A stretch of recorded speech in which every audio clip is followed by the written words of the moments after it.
zenbat drama eta batez ere zenbat festa aste honetako atalean. Gainera, bi kantutzar entzun ditugu, bai iritsi da momentua, hauen inguruko sekretutxoak eta xelebrekeriak ezagutzeko. Bat, bi, hiru, lau, guaze! Luken eta Garaziren artean gauzak ja ez doa zain ondo, ezta? Zenbat gauza dituzten elkarri esateko, baina baita isiltzeko ere. Ikusi.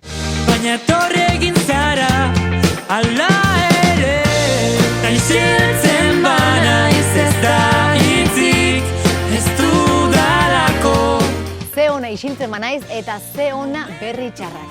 Zalantzarik gabe azken bi hamarkadatan nazioartean sona handiena izan duen euskal taldea izan da. Entzun duzuen kantu honek 15 urte ditu eta beraientzat giltzarri izan zen disko batekoa da, Jaio musika hil. Pentsa, ze arrakasta izan zuen disko horrek, bai Euskal Herrian baita kanpoan ere, euren zale askok horixe bera tatuatuta dute azalean. Jaio musika hil.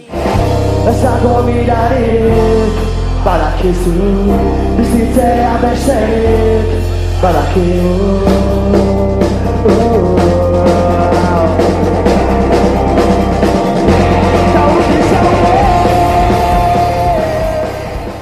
Baina momentu alaiak ere bizi izan ditugu aste honetako atalean. Haze parranda egin duten azkenean Danelen kontura.